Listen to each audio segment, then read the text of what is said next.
Kris, if we can just begin with some housekeeping, just want to check in on Jake Wallman and how he's doing. Yeah, he's doing all right. He's getting better. He's day to day. We'd like to get him into the last exhibition game. Whether that happens or not, we'll see. But definitely think for sure at the worst it'd be the home opener. And Pod Colson getting to you guys tomorrow? Yes, he flies. Well, he's flying back tomorrow. Okay. He won't be with us on the ice until Wednesday.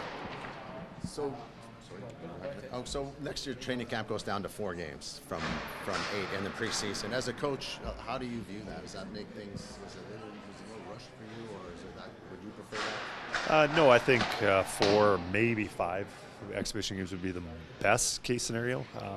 I think it just gets you down to your roster quicker. You have a pretty good idea what your team's going to look like. There's a few extra guys that are trying out and maybe getting into the lineup. But then you can really start working on things. I think we'll probably have a little more practice time, obviously less games. So overall, I'm looking forward to it. Does it make it harder for a young guy to kind of get noticed? Because I would imagine more veterans are going to be in those 3 or 4 games, right? Yeah, it'll definitely be harder.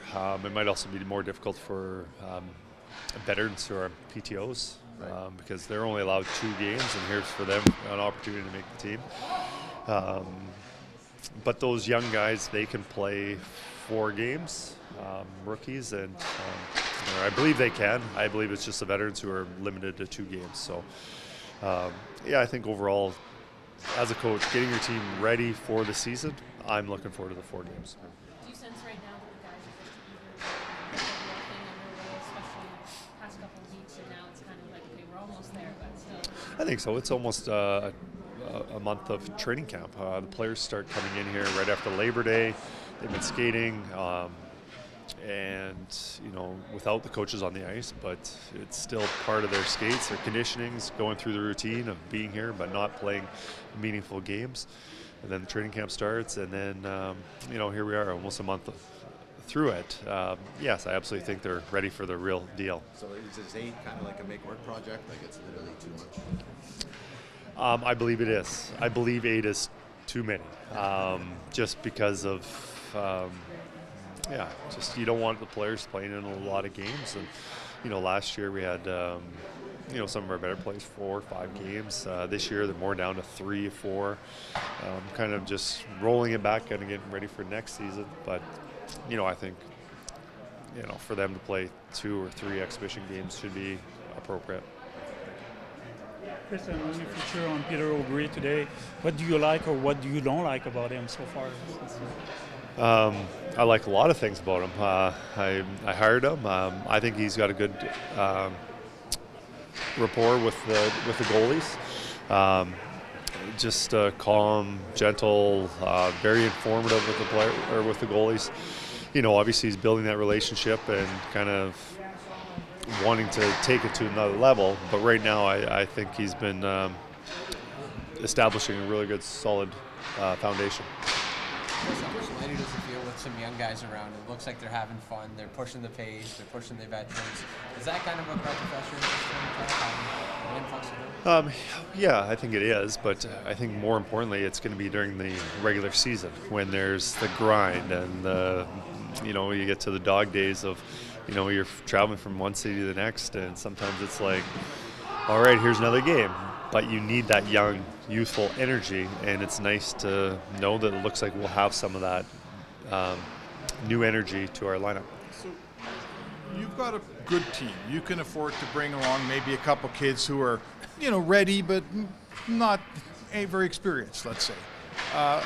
Can you maybe tell me about the balance between that scenario and making sure you don't put kids in situations where they're going to fail? Yeah, there's a fine line. We have to balance on giving them opportunities, and we know that they're going to fail as long as it's just in a short period of time and they can build themselves up and get up again and move on. If you put them in such a hard situation that it's a complete fail and destroys their confidence and it's tough to get them going again, we don't want that either. So, I think we have got good players so we can complement each other, those younger guys. But, it's a balancing act of putting them in situations where they're going to succeed. If they're playing with better players, that would help them. But it's also they're going to be playing against other teams' top players, which is going to put them in more, expose them. So we'll do our best. Taking that young scorer and saying, well, I got to play him on my top two lines with Draisaitl and McDavid. A lot of people out there would say that's what should happen. As a head coach, do you see the other side of that? I definitely do. I think, if they're ready for it, they can move into that role anytime. But if we believe they're ready for it and they're not, then it makes a long season for them. And I don't think that's ideal. I know the Oilers have had many prospects slotted in near the top of the lineup, and it hasn't gone well, and they just continue getting bumped down, and that's not good for their confidence. So, yeah, we want to build up their confidence, put them in situations where they can succeed, but if you're forcing it when they're not ready, I think that can be really detrimental. What do you see Howard does well, and what do you see needs to work on? Well, I think he's been getting better every day. He feels more comfortable. He's skating. He's making more plays. He's getting into the middle of the ice. He's got some scoring opportunity or chances. There was a couple the other night, which I liked. I think he can do a better job protecting the puck. I think he has that skill. He's strong on his skates, and he's got that skill. And I know in the first or third period, I remember seeing it, but I'm not sure which period it was in. I know where it happened. But he spun off a guy, and he protected it, and then now for him to make the next play. I think just that's going to come with time. Maybe getting more comfortable playing in the National Hockey League. I know this is just exhibition. I guess playing against National Hockey League players. But I think he's off to a great start. You have to beat that college Howard out of him when you turn 12. No, I think, well, well, no, you're trying to, when you say beat it out of him, it's you almost like the coach is being a bully and telling him not what to do. I think with all our players, they need reminders on what to do, and even our top players get reminders on what to do. So, yeah, probably those younger players get a little bit more than our top players, but certainly our top players do still get instruction. Kris, you've been pretty consistent. You mentioned it today about making sure those guys start a little bit lower, Howard, maybe even Savoy, to build their confidence, maybe work their way up. But you have to be cognizant, I guess, of how much ice time they do get when they're down there, just because maybe they're not developing or they're not being able to kind of show their work. Yeah, no, there's pros and cons of everything. One thing I think of a pro for those guys getting the opportunities to play regular shifts. It might seem ironic that Connor and Leon playing on one line together.